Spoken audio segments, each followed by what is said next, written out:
아멘. 하나님 아버지 감사합니다.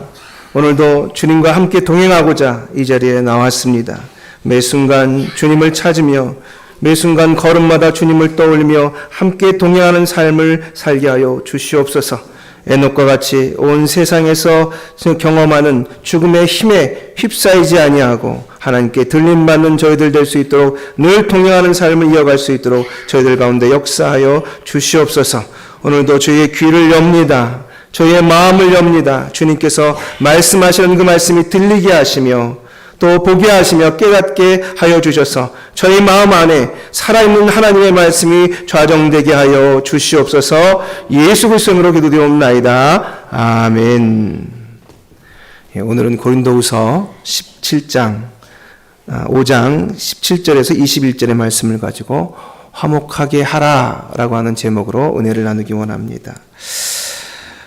이 세상에는 이 화목의 종류와 같은 이 평화가 무척 많이 요구됩니다. 사람과 사람 사이에도 평화가 요구가 되고, 그리고 가정과 가정 사이에도 평화가 요구되고, 그리고 기업과 기업, 나라와 나라, 나라와 나라는 말할 것도 없죠. 보통 이스라엘 사람들은요, 샬롬하고 인사를 합니다. 근데 이 샬롬은 평화, 화평이라는 뜻인데 소극적으로는 아무 일이 없는 상태, 즉 다툼이 없는 상태를 말하지만 적극적으로는 모두가 하나님 안에서 사이좋게 지내는 행복한 상태를 뜻하는 말입니다. 잘 아시다시피 그래서 저희는 샬롬하고 인사할 때 서로에게 이 평화와 화평이 깃들기를, 화목하게 살기를 바라는 마음으로 하는 것이죠. 우리나라는 어떻게 인사하죠? 식사하셨습니까? 그러죠. 외국 사람들은 굿모닝 그러는데 말이죠. 이렇게 서로 사이좋게 지내는 것을 너무 좋아하는, 이스라엘 백성들은 그런 삶을 많이 살지 못한 아쉬움이 많이 있는 것이죠. 그것은 그 나라만의 이야기가 아니고 우리 또한 사실 그런 마음의 욕구가 있는 것이 사실입니다. 나라마다, 사람마다, 사회마다 화평과 평화가 필요한데 이게 쉽지가 않습니다. 짧은 시간을 살아도 주변 사람들과 화평하게, 화목하게 살아간다는 거, 이게 정말 어렵다는 것을 늘 실감하는 것 아니겠습니까?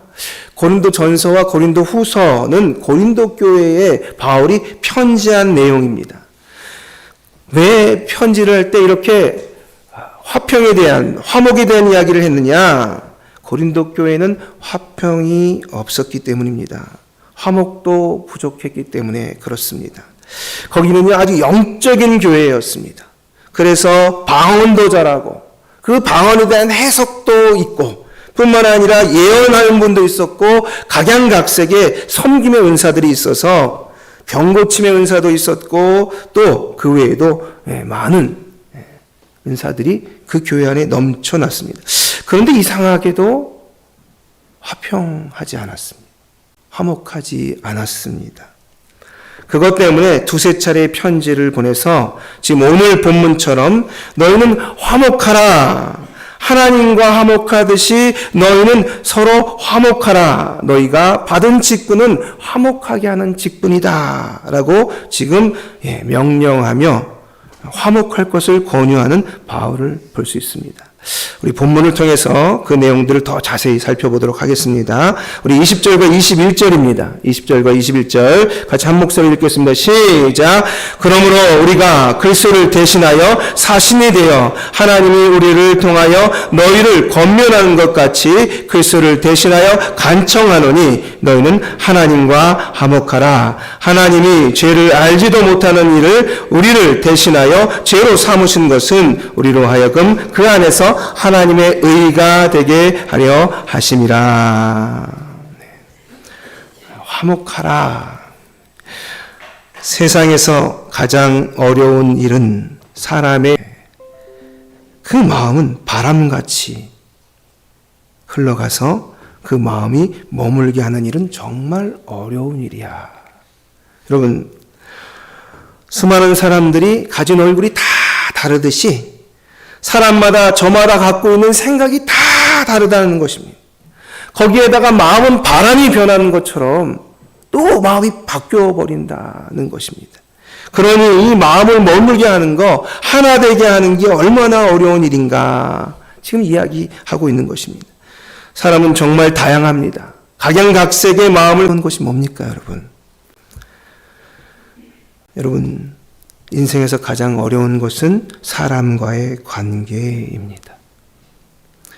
직장에서 가장 어려운 것이 무엇입니까? 업무입니까? 아닙니다. 사람과의 관계입니다. 일이 힘든 건 참을 수 있죠.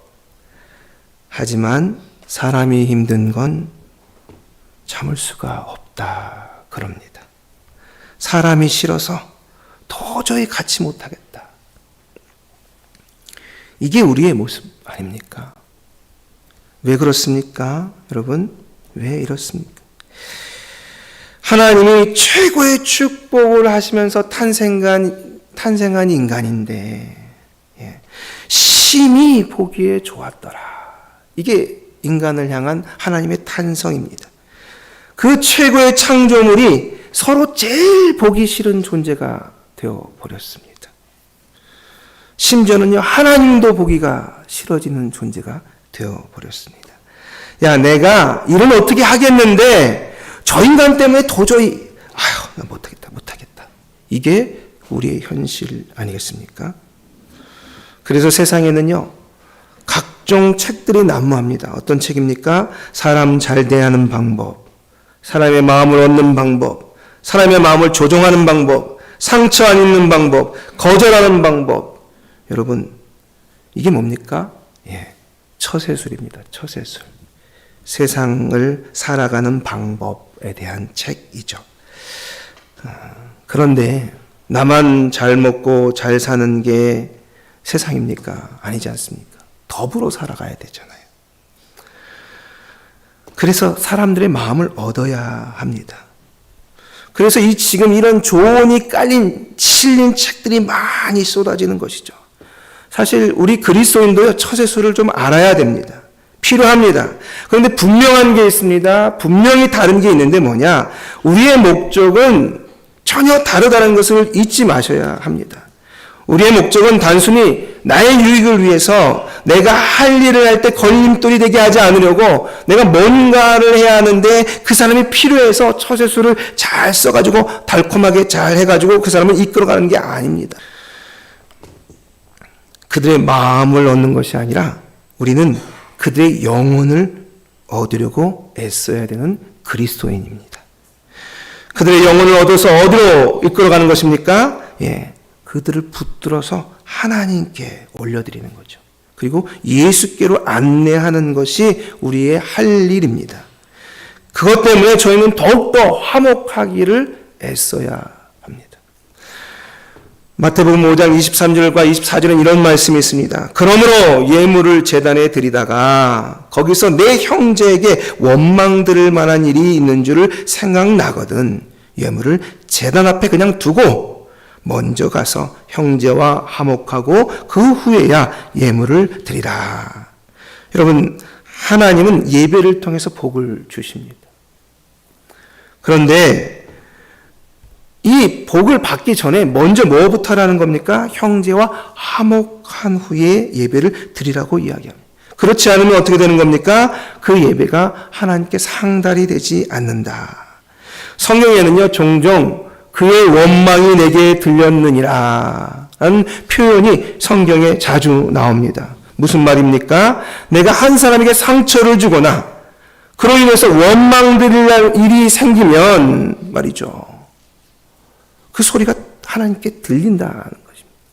여러분, 미안하다고 이야기했는데 안 풀어요, 상대방이 만약에요. 그러면 하나님은 다 아십니다. 저 사람이 진심으로 미안하다고 했는데 안 풀고 있다는 걸 아세요. 그러니까 바깥 상황과는 상관없이 하나님이 다 아셔요. 표면적인 건 사람들이 뭐 이러쿵저러쿵 얘기하더라도 하나님이 다 아셔요. 하지만 뭐 미안하다고 말을 했어요. 아니, 미안하다니까? 이렇게 얘기하고는 난 미안하다고 말했으니까 하나님께 예배할래. 여러분, 마음이 전달된 겁니까? 하나님은요, 자기는 나는 했다고 만족할지 모르지만 하나님은 인정하지 않으십니다. 여러분, 그 원망이 계속 하늘로 올라가는 거예요. 그 원망이. 이렇게 올라간 이 원망은 우리가 예배로부터 복받는 일을 막고 있다. 성경은 이야기하고 있는 것입니다. 그러므로 예배를 드려도 하나님의 복이 내려오지 않는다고 지금 표현하고 있는 것입니다. 사실 그런데 이런 일들은 우리 삶에 자주 일어납니다. 주님께서 또 말씀하십니다. 서서 기도할 때에 아무에게나 혐의가 있거든 용서하라. 그리하여야 하늘에 계신 너희 아버지께서도 너희 허물을 사하여 주시리라. 여러분, 용서하고 사과하는 이 일에는 서로 연관이 되어 있다는 거예요. 하나로 결속이 묶여져 있는 겁니다. 용서를 비는 자도 용서를 해주는 자도 나 홀로만 하면 되지. 나는 미안하다고 했어. 나는 나 혼자 용서했어. 여러분, 이렇게 된 이것은 하나님이 이게 같이 붙어 있는 거기 때문에 용납하지 않는다, 인정하지 않는다고 하시는 것이죠. 그러므로 우리는요, 화해하고 화목하기 위해서 애를 써야 됩니다. 그래야 우리의 예배가 하나님께 상달되는 것입니다. 데살로니가 5장 13절에 저희의 역사로 말미암아 사랑 안에서 가장 귀히 여기며 너희끼리 화목하라. 이게 하나님께서 말씀하십니다.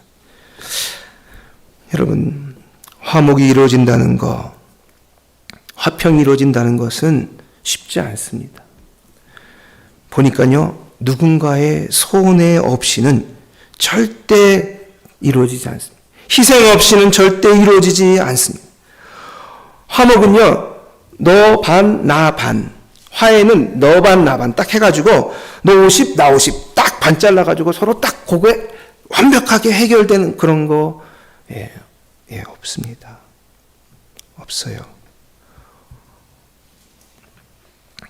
화목하지 못하는 것은 누군가의 희생이 없기 때문에 그렇습니다. 이제 구역별로 돌아가면서 청소를 하는데 어제 제가 우리 교회 화장실 보고 들어가보고 깜짝 놀랐어요. 그동안에도 청소하신 분들이 여러 분 계셨지만 그날따라 화장실을 누가 청소하셨는지 정말 자기 집 화장실처럼 깨끗이 청소해 놓으신 거예요. 우리 화장실도 이렇게 깨끗하구나. 너무 감사했습니다. 이 구역의 어느 분이신지 아니면 평상시 청소하시는 분 어느 분이신지 여러분, 그런데 그분이 어떻게 청소를 했는지 무슨 고생을 했는지 물을 얼마나 뒤집어 썼는지 전혀 모릅니다. 여러분, 그 희생 없이는 깨끗해지는 것도 없지만 문제가 해결되는 것도 없습니다. 성경은 이렇게 말합니다. 우리 21절입니다. 같이 읽겠습니다. 21절 시작. 하나님이 죄를 알지도 못하는 일을 우리를 대신하여 죄로 삼으신 것은 우리로 하여금 그 안에서 하나님의 의가 되게 하려 하심이라. 공동번역으로 제가 읽어드리겠습니다. 우리를 위해 하나님께서는 죄를 모르시는 그리스도를 죄 있는 분으로 여기셨습니다. 그래서 십자가 지게 하신 것이죠. 그래서 우리는 그리스도로 말미암아 하나님께로부터 무죄 선언을 받게 되었습니다. 여러분, 예수 그리스도의 희생을 우리는 잘 알지 못합니다. 가슴으로 안 느껴져요. 하지만 그분의 희생이 있었기 때문에 우리가 하나님과 화해하고 화목해진 것입니다. 청소를 누가 했는지 알지 못하지만 깨끗한 것을 보고 저희가 이 구역에서 했겠구나 라고 생각하는 것처럼 말입니다. 여러분, 여기에는요, 이 희생에 대한 하나님을 향한 감사함과 겸손함을 가질 때 우리가 화목할 수 있다는 사실을 잊지 말아야 됩니다. 베드로가 하나님께서 명령하셔서 이방인 고넬료에게 세례를 주고 돌아왔습니다. 그랬더니 유대 크리스찬들이 난리가 난 거예요. 너는 예수님의 수제자식이나 돼가지고 이방인들을 대하지 말라는 그걸 알면서도 불구하고 가서 세례를 주고 왔냐? 하고 막 유대인들이 비난을 합니다. 당시 유대인들 사회에서 이방인과 함께하는 것은 거의 금기 조항에 해당되었기 때문에 그렇습니다. 그랬더니 베드로가 일어나서 항변하죠. 누가 아주 하고 싶어서 했는 줄 아냐? 내가 안 하려고 버텼는데 하늘에서 보자기 안에 짐승이 내려와서 내가 깨끗하다고 하는 것을 너가 더럽다고 말씀하시냐. 그래서 내가 가가지고 그들에게 예수가 누군지 알려주고 그들이 성령을 받았기에 세례를 주고 왔는데 왜? 하고 따져 묻자 갑자기 따져 묻던 유대 크리스찬들이 하나님이 하신 거냐? 그렇다, 하나님이 하신 거다. 그러면 하나님께 영광을 돌리자 하고 박수를 칩니다. 여러분, 하나님의 이름이라면, 예수 그리스도의 이름이라면 어떠한 생각도 내려놓을 수 있는 그 모습에 우리의 겸손이 있는 것입니다. 화해할 수 없을 것 같고 용납할 수 없을 것 같아도 하나님께서 용납하고 화목하라 하면 겸손히 우리가 그것을 받아들일 때 화평은 이루어지는 줄 믿습니다. 여러분, 희생 없이는요, 화목이 이루어지지 않습니다. 생각해 보십시오. 다른 방법이 있나? 손에 안 보는 방법이 있나? 없어요. 제가 이렇게 단언합니다. 하나님이 얼마나 똑똑하신 분입니까? 인간의 모든 지식과 모든 역사의 모든 능력을 다 모아가지고 해도 하나님의 지식에, 하나님의 지혜에 못 미칩니다. 그 똑똑하신 하나님이 무슨 방법을 썼습니까? 희생하는 방법을 쓰셨습니다. 죄를 모르는 자 예수 그리스도에게 죄를 씌워서 희생시키고 십자가 희생시켜야 화목이 이루어진다. 그래서 예수님이 그 방법을 쓰셨습니다. 하나님이. 여러분, 하나님이 그 쓰신 방법 때문에 화평하게 되었고 평화롭게 되었고 화목하게 되었습니다. 희생의 섬김 없이는 화목이 이루어질 수 없습니다. 상대방을 겸손히 섬김으로 화목을 이루신 우리 교회함께 성도님들이 다 되기를 예수님을 축복합니다. 예. 그러면 우리가 화목해야 되는데 이제 남들을 어떻게 화목하게 하느냐 하는 거죠. 17절, 18절, 19절입니다. 우리 같이 읽도록 하겠습니다. 17, 18, 19 시작. 그는 누구든지 그리스도 안에 있으면 새로운 피조물이라. 이전 것은 지나갔으니 보라 새 것이 되었도다. 모든 것이 하나님께로부터 났으며 그가 그리스도로 말미암아 우리를 자기와 화목하게 하시고 또 우리에게 화목하게 하는 직분을 주셨으니 곧 하나님께서 그리스도 안에 계시사 세상을 자기와 화목하게 하시며 그들의 죄를 그들에게 돌리지 아니하시고 화목하게 하는 말씀을 우리에게 부탁하셨느니라. 아멘. 우리에게 화목하게 하는 직분을 주셔서 화목하게 하라, 화목하게 하는 자가 되게 하셨다는 것입니다. 여러분, 예수님은요, 화평케 하는 자는 복이 있나니 저희가 하나님의 아들이라 일컬음을 받을 거라는 겁니다. 여러분, 이쪽하고 이쪽이 싸움을 했을 때 화해를 시키는 이 사람은 하나님의 아들로 일컬음을 받을 거예요. 이 귀한 사람 말이죠. 어떤 때는 양쪽을 하다가 중간에 있는 사람이 힘들 수도 있습니다. 누구 편이야? 넌 누구 편이야? 흑색이야? 백색이야? 이래가면서 말이죠. 하지만 성경은 그렇게 말하지 않습니다. 화평케 하는 자, 화목하게 하는 그 사람이 하나님의 아들이라는 이름은 그 칭호를 받는다라고 실제로 예수님은 그렇게 하나님과 죄 많은 우리를 화평케 하신 분이셨고 또 우리도 그렇게 살아가는 존재로 있습니다. 여기에 그런 직분이라고 하는 여기 디아코노스라고 하는 건 봉사와 섬김을 뜻합니다. 여기서 디콘이라고 하는 말이 나왔습니다. 집사입니다. 집사. 우리 서리 집사님은요, 섬기는 자, 봉사하는 자로 세워진 거예요. 거기 위에 장로님도 있고 권사님도 있고 안수 집사님도 있고 목사도 있는 것입니다. 그렇게 그 일을 섬기는 일을 해야 될 사람들이 우리로 부름을 받았다라고 성경은 이야기하죠. 여러분, 화목케 하는 일이 쉽습니까? 어렵습니다. 하지만 우리의 본성을 거스려 예수님을 따라 하기를 원하시는 것이죠. 욥기에는 이렇게 기록하고 있습니다. 너는 하나님과 화목하고 평안하라. 그리하면 복이 내게 임하리라. 여러분, 화목한 자에게 복이 임한다라고 설명하고 있는 것입니다. 여러분, 이 화목하는 일에 우리가 신경을 쓰고 마음을 가질 필요가 있죠. 성경은 그래서 우리로 하여금 너희는 박해하는 자를 축복하라, 축복하고 저주하지 말라고 로마서의 12장 14절에 말합니다. 이런 나를 박해하는 사람을요, 축복하랍니다. 아니, 나를 안 건들면 내가 어떻게 하겠는데. 나를 힘들게 한다 이 말입니다. 근데 그 사람이 축복하래요. 그리고 축복하고 저주하지 말랍니다. 여러분, 이건 누구를 위한 말일까요? 우리를 위한 말입니다. 이것은 쭉 올라가서 아브라함에게까지 이릅니다. 하나님께서는 고향과 친척과 아비 집을 떠난 아브라함에게 말씀하시기를 너는 복덩어리가 될 것이다 라고 얘기하십니다. 그런데요, 이 복이 펼쳐지는 방식이 좀 독특합니다. 우리가 복덩어리니 합니다. 우리가 굴러가는 곳마다 그곳에 뭐가 있어요? 복이 흘러가요. 그런데 이 복이 흘러가는 방식이 내가 막 애를 써서 복을 흘러가는 게 아니라 남이 나에게 복을 주므로 복이 흘러가도록 하나님께서 하셨다는 사실을 잊지 않으셔야 됩니다. 우리는 보통 출애굽기 12장 1절과 2절을 들으면서 복덩어리가 되게 해달라고 막 기도하죠. 하지만 복의 방식이 3절에 적혀 있습니다. 너를 축복하는 자에게 내가 복을 내리고 너를 저주하는 자에게 내가 저주하리니. 나를 함부로 저주하면 하나님이 막아주시겠다는 표현도 되지만 상대방이 같은 하나님의 사람이라면 어떻게 되는 겁니까? 축복해야 될 것을 축복하지 않고 저주하는 순간 저주가 서로에게 가는 상황이 생기는 것입니다. 그래서 하나님은 박해하는 자도 축복하라. 축복하고 저주하지 말라고 말씀하시는 것입니다.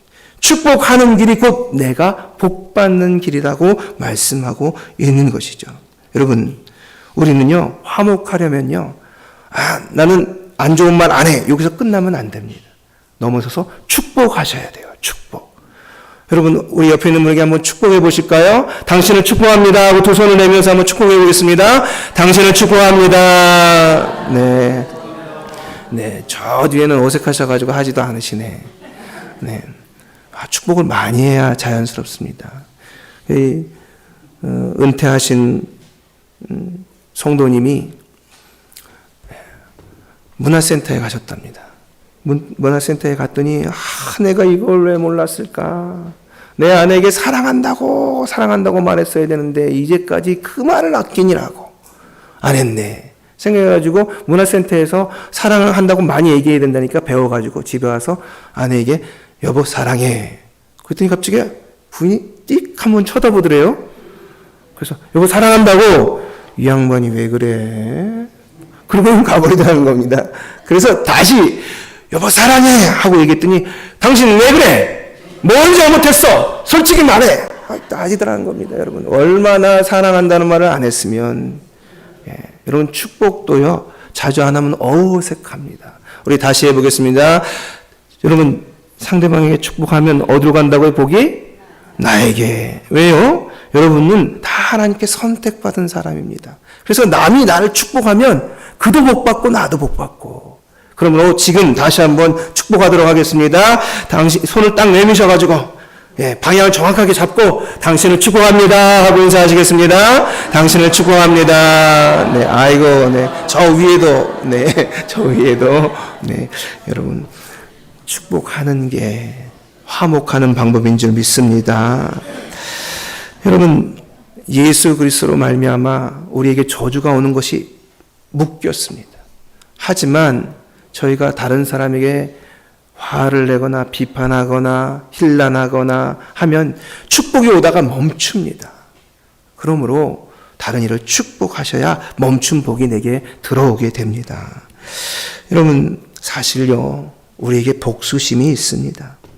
내가 이 일 당한 것을 1000배 만배로 돌려줄게 하고 이빨을 꽉 물고 견디는 일이 세상의 모습이 아니겠습니까? 어떤 때는 제 마음에도 막 크게 몰려듭니다. 하지만 여러분, 성경은 그렇게 말하지 않습니다. 성경은 그를 용서하고 축복하고 저주하지 말라고 말합니다.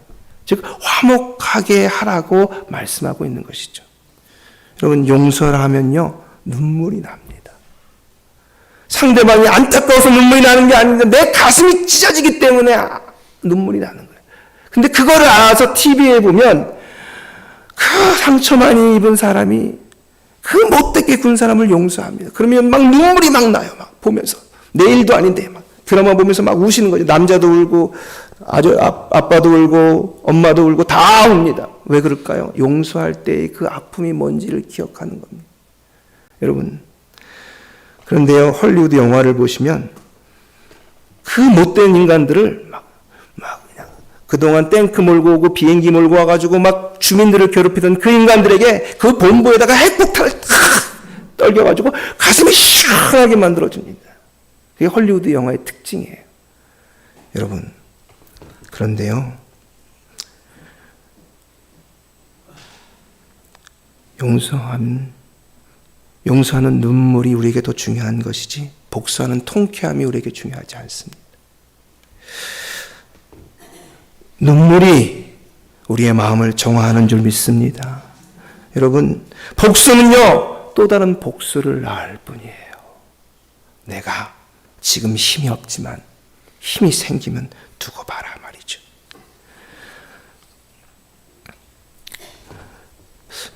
저는 목요일 날 정말 우리 교회의 아름다운 길이길이 남을 아름다운 장면을 보았습니다. 온 교회가 20년 동안 아팠던 그 이야기를 우리 장로님 한 분이 주선하고 또 권사님들이 권유해서 20년 만에 그 아픔을 씻어내는 장면을 보았습니다. 참 그래서 저는 우리 조양교회가 너무 자랑스러워요. 여러분, 20년 동안